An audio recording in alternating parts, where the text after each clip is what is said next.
So I thought I'd cover two topics tonight. One is the use of methods and functions to capture logic in a way that's modular, extensible, more transparent to understand, and provides sort of a rigor in software engineering. So that's one thing. Secondly, I wanted to cover the existence of type hierarchies and particularly use of subtyping, so that you can at least have some understanding of what we're dealing with when it comes to this set of types that you can use as subtypes of others. So, like agent is a supertype of person, means you can use person as an agent. Okay. Now, I'm just thinking here about our the models that we're dealing with. I believe this one may have. Okay, this does not have a function in it. We did have functions in some of our earlier models. I think I may open an earlier one yet that we've had around for a long time. This one of those that I've provided to you. Here we go. This guy here. Okay. Okay, so let's go into the first topic, which I'll illustrate with some features from this. With both of these areas, I'm not going to present all the slides. These are substantive topics on their own right and have some subtleties associated with them. They're deep topics, and in my software engineering classes, I can fruitfully cover these and have students use learn new insights. So there's a set of priorities we have when we're building models that include guidelines that it turns out also play a role not only in modeling but in the context of software engineering. And one of them is this use of what is called abstraction and encapsulation. And the challenges with models as well as with larger software that we're dealing with systems that themselves have a lot of complexity. There's no small irony in the fact that to understand complex systems, we actually build reasonably complex models. Models that are a lot simpler, to be sure, than the system, that allow for controlled experiments, and where we know the assumptions encoded in them. But they often have a fair degree of complexity associated with them, and putting them together is challenging. And to achieve effective model building, we often use modularity. We have these parts that we build a model out of, and we have a separation of concern. Different concerns get put in different places. We saw that earlier with some of the models that we built. One of the first models that we built, for example, more at a higher degree of building, was one associated with heart disease and smoking. Do you remember that model? That model involved one state chart associated with heart disease and another state chart associated with smoking itself, the dynamics associated with smoking. And I'll go call this up here just so we can remind ourselves. But fundamentally, we had a separation of concerns. We had one state chart deal with one thing, one deal with another. And generally, when we're dealing with a model, there's kind of pieces of it that deal with different types of concerns. And one of the best ways that we can improve these, the understandability of our model, is to divide up pieces of it that have clear names, clear functions in life, they have clear jobs in life, they do certain well-defined things. Given certain information, they'll accomplish certain jobs for you. It's like when you go and try to send something at the post office, you don't have to worry about exactly who it is that's there. You just know there's a person there who will weigh the thing, give you a certain amount, a certain price for it, and you pay them, and you're done. We abstract away the details for who's doing that. We go to Jiffy Lube to get our oil changed or what have you, and there's someone on call there who performs that function. And it's a very straightforward transaction. We pay them a fixed amount. They deliver the service for us with a degree to an amount of quality. And when we're building software, we accomplish our tasks by dividing up what needs to be done into pieces, and then having each of those pieces have a well-defined function, a well-defined job in life. It needs certain information to do its job, and given that information, it will accomplish a certain task for us. And often we generalize those pieces by having them take what are called parameters. So we could have a table function, for example, that looks up for a given age what's the hazard rate of starting to smoke per year. And we could pass it different ages, and will tell us for different years. We don't need a separate thing for each of those. It'll be a general thing. We give it an age, and it will give us the appropriate value. So within the context of AnyLogic, we're often building up functions that take information in needed to do their job and then deliver on that. Okay, we say that we parameterize them. We have them take arguments. We have them take values in so that we know what they depend on. So we may build a function that identifies all people who have been smokers for more than n years, and we tell it which n we want, 10. Okay, we get a list of people who have been smokers for 10 years. We give it 20.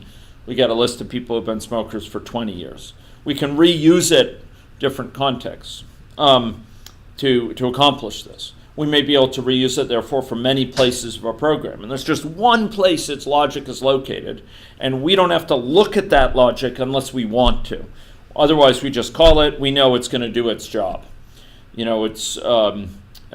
can just rely on this service to accomplish its job without knowing all the details of how it accomplished. Or maybe we want to count the number of people of a certain sex in our model or certain infection status in for example, our statistics. And rather than creating separate things, say for males and females, we may just say count population of sex and pass it a male, indication male, and it gives us back the count of males. So we give an indication female, gives us back a set of females. So in Java, and in AnyLogic, we use this thing called a function to capture this sort of job, this sort of functionality, this sort of service, okay? Basically it provides and encapsulates it. It sort of captures certain logic in a way that's hidden the details of how it's done. It just guarantees certain things. So we give it information, it guarantees the results. We give it the age we want to find for the hazard rate, it gives us back a hazard rate. So sometimes it computes a value when it hides the algorithm. Sometimes it tests the condition. For example, am I out of bounds? And it hides all the details about how it tests whether I'm out of bounds. Or perform an update on a person, like infect a person, and it takes care of infecting them. Sending a message or setting a variable or what have you. Okay. So why do we do this? Well, there's only one place to update. It's more clear what the code does because we have, instead of having the same snippet of code again and again and again, which we have to read and try to figure out, we just have a nice call to a well-named function, accomplishes something. And that clues us into what is being done here because it's a good name. But more than that, we see exactly what information it needs to do its job, which if we just looked at the code wouldn't be obvious. We see, it depends on these things, and it gives us back this information. and we don't have to look at all the details of how it does it unless we want to. It's easier to reuse, and we can reuse it from many places, and we can debug it once, and we have less chance of making the same mistake again. So in some models, we'll have a bunch of functions. So we'll have a count, for example, something to ask, is someone a current smoker? And maybe we have two states. Are they a heavy smoker, or they're a light smoker, or they're a former smoker, or they're a never smoker? And is current smoker would return true if it was either in the heavy smoker or light smoker state, right? Rather than us checking every time, is it in this state or that state, it will take care of checking. Later, if we modified that state chart, rather than having to change every place in the program we want to know if someone's a smoker, all those just call that function. So we just change that function once. It's done. It's accomplished, okay? Consolidation like that is favorable. We may, for example, ask, okay, what's the circle perimeter that we should have for them based on their current situation, or the count of their smoking contacts. Okay, so I provided you with a model, ABM model with birth death, which I'll use to illustrate this, and you'll find in it a number of particular uses of functions. Okay, so we're going to go here, and this model really needs to be, oh my gosh, okay. This looks like an earlier version of this model. Maybe it's over here to the left. Ah, there we are. Okay, so here's some functions. Here's the perform birth function, okay? So the perform birth function basically doesn't require any information, and it performs an action. It adds someone to the population for the current person. Report children, reports for the current person. Okay, how many print out? How many children do I have, for example? Here. Okay, so hey, why isn't it updating the properties? I think some of you encountered that. Yeah. Is that right? I'm in the room. It's amazing. I didn't. Contagious. Yeah, here we go. So here, this just prints out. So this is finalized death. Prints out that information. Report children. Wow, that's amazing. I've never seen that before. I don't think. That's disconcerting. Okay. So this one sort of goes through each child from the person's children and reports things. So these basically accomplish tasks. And if we put this code all over, every time we needed it, all over our model, we'd have a lot of complexity. We'd have to fix it many places. But we put it in the function. It has a nice name, and we just call it, and it accomplishes our task. And there's further information here as well. So some of these that perform further updates. Yeah, I'm having real problems with selecting these. Like the save last time infected for persons. This requires two information to do its job: a message and the sender of that message, or null if we don't know what it is.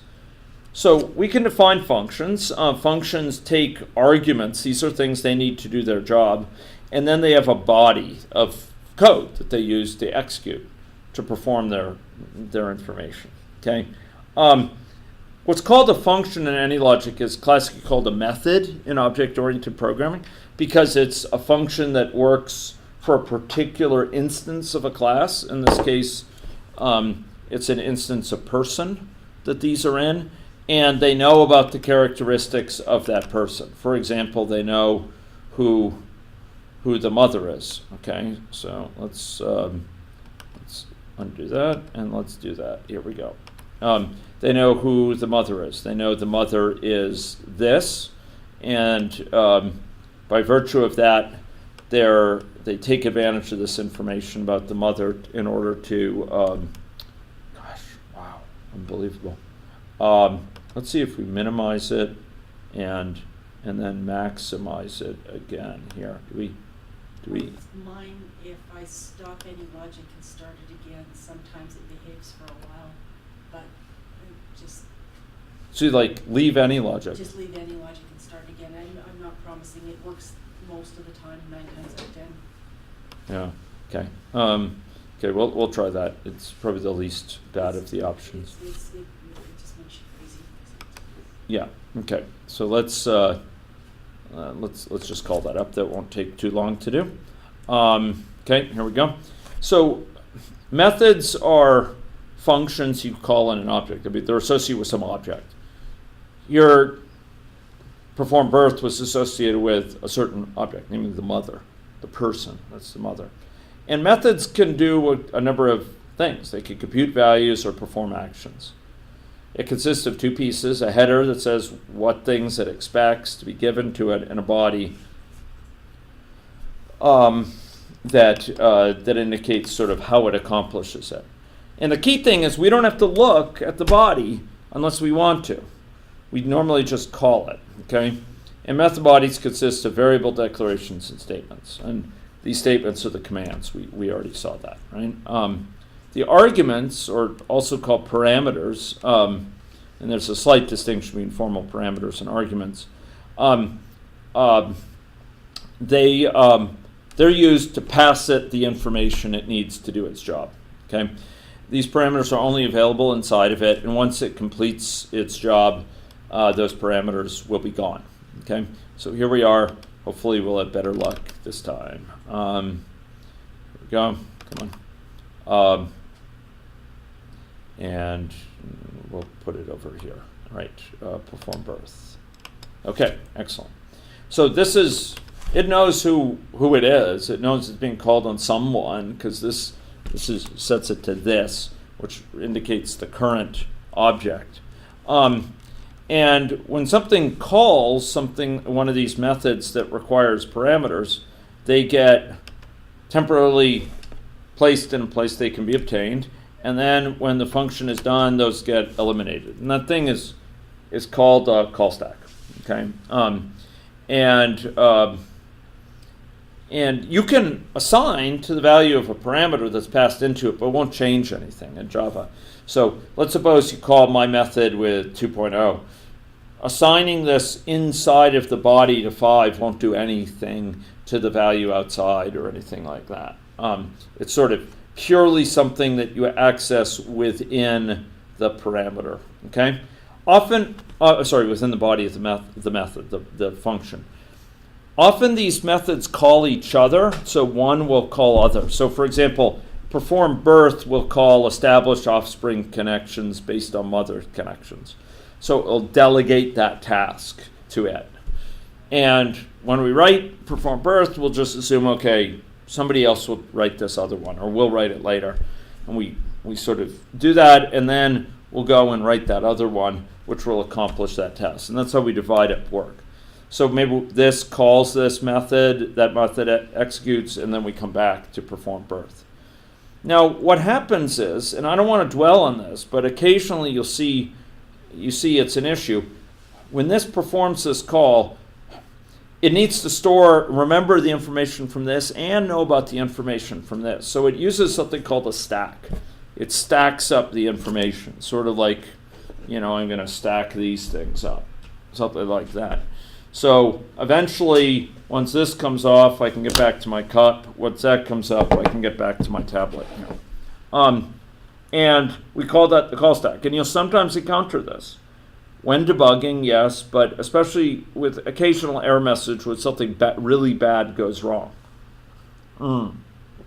So if you have something like this, calling this, the call stack gets built up.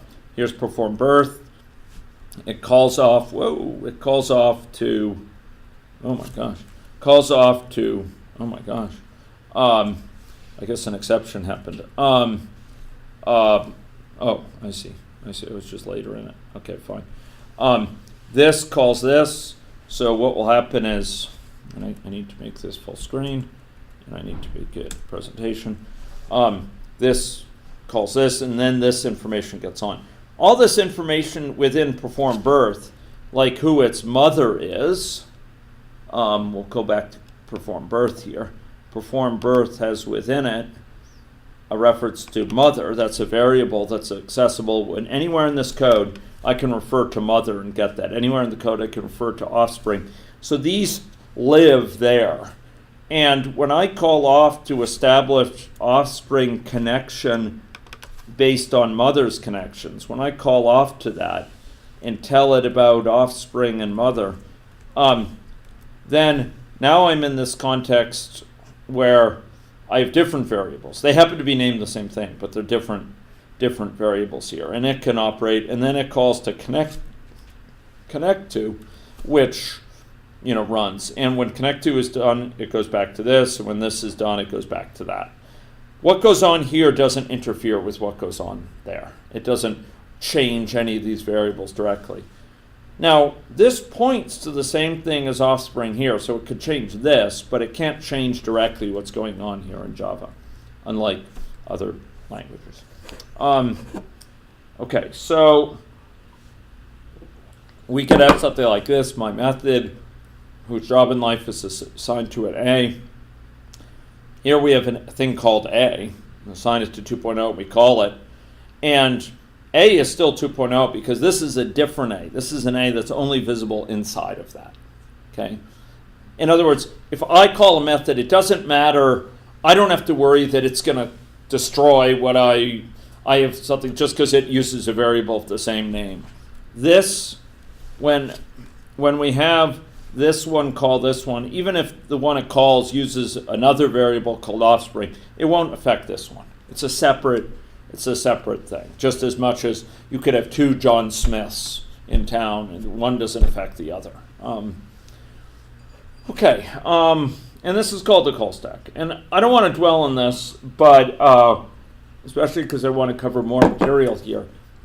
But what I do want to say is that occasionally when you get an error message, you will see the call stack presented. Okay, you will see it get really unhappy and present the call stack. And the key thing is that the top of the call stack. Watch this, ladies and gentlemen. If something went wrong in connect to, it will report this out. And the top thing here is where it went wrong. These other things just provide layers of context. So, man, I'm tempted to make this happen. Let me think. Can I make an error happen real quick now? Probably. Yeah, watch this. Yeah, watch that. Okay, I can make this thing. Report great unhappiness. Okay, watch this. Okay, first of all, let me make sure it's a happy camper running it right now. Okay. I want to make sure that it runs okay, and then I will deliberately sabotage it. Okay, here it goes. Okay, there it's running. We have people here. The population is growing. Families are extended. People are sick. And over time, now it's done. Okay, fine. Watch this. I'm going to put an error in here. I better not save this model. Leave that. Here we go. Ready? I'm going to cause an error here. I'm going to say, you don't have to worry. Well, here, I'll say throw, it's going to probably throw new runtime exception. I'm not going to do it. I'll just say int a equals 1 divided by 0. How do you like that? By the way, I saved. Okay, yeah. Remove. Okay, watch this. So let's suppose that happens. Notice it's in establish offspring connections based on mother connections. That's this one here.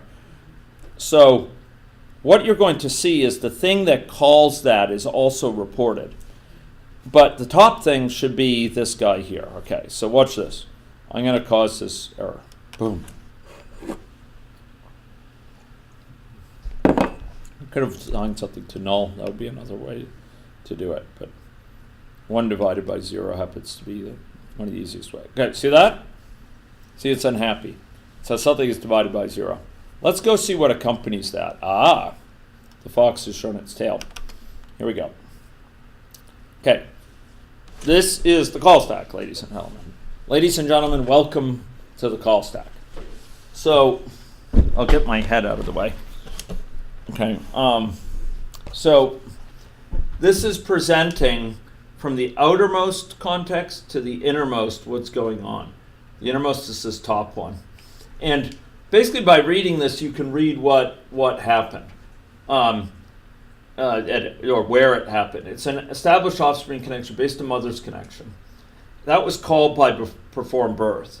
And then that was called by some things that AnyLogic knows about. There was some sort of execute action, probably that was some event or some transition, like a transition back from pregnancy to a non-pregnant status. If we went to the model as a whole, if we kind of zoom out of this for a second, what we'd see is that, oh yeah, when you go like this, watch this, you call perform birth. So it's probably associated with this guy here, okay?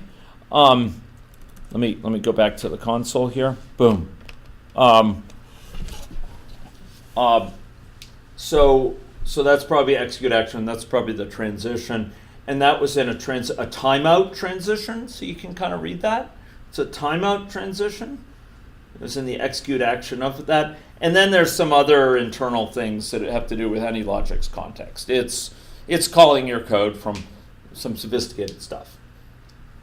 But you notice it gives us a very specific context, and this will let us clue in on where it is. This is the most specific thing. So this guy here on the right-hand side is what we want to call, okay?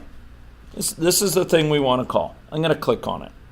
And what you'll see is it's going to bring us to that point in the code. See that?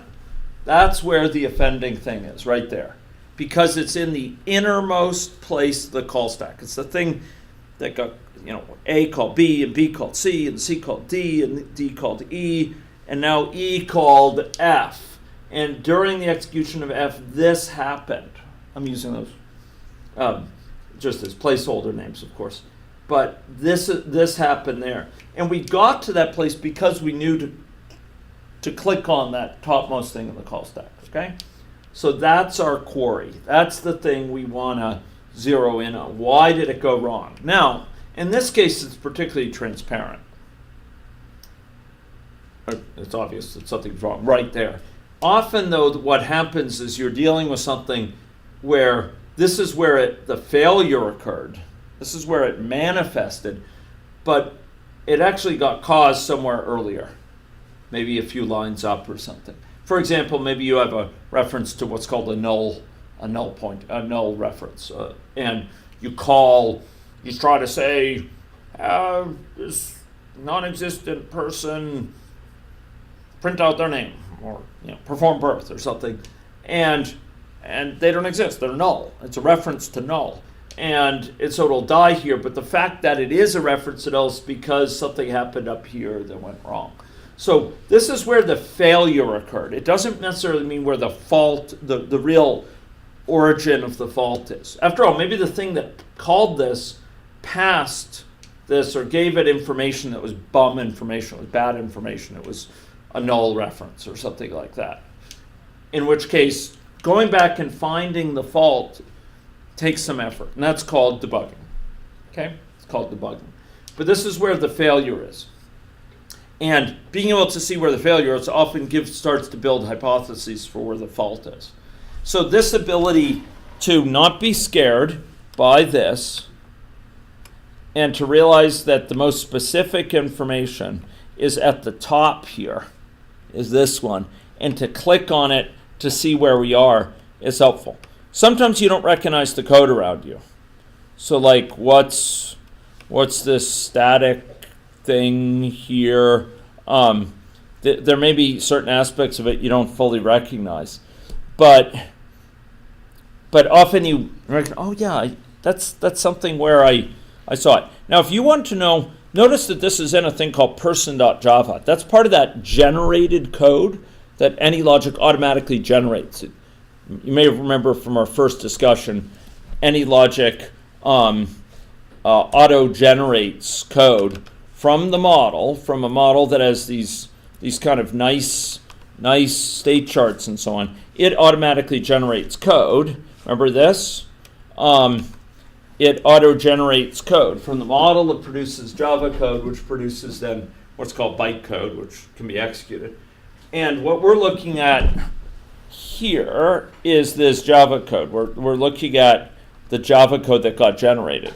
Now, that may be confusing because it has lots of other stuff in it that you didn't create. So you may wonder, like, where is that thing?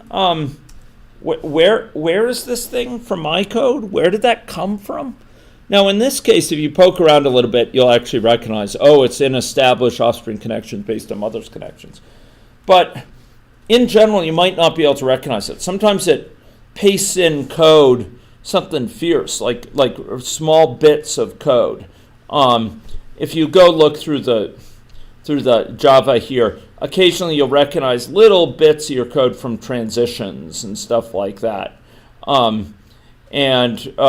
For those cases, it may not be obvious where exactly I am within this code. So what I'd suggest, if you want to find out, just grab a little snippet of it. I'm going to grab 1 divided by 0. Do Control F, edit, search, replace. Search for this, and it will then find for you all the places in your model where that exists. Go double click on this guy. It's a little bit tricky. Something you might think you could do it on the body, but I tend to do it here. And it's telling me, okay, there's something there about it, and there it is. There it is. This is in the function, right? So I'm going to get rid of it. Boom, gone. Okay, so call stack. You may think, well, this is pretty geeky stuff. This is stuff which computer science students learn, and I don't want you to, have to learn all about this and base pointers and frame pointers and stuff like that. But what I do want you to know is, if something goes wrong and you see this call stack, click on the most detailed thing, which is the topmost, and click on where it says to go in the code, and that will often show you where the failure is. And then you're going to have to reason about why did that come about. But between seeing that location and let's engage in shrinking behavior here.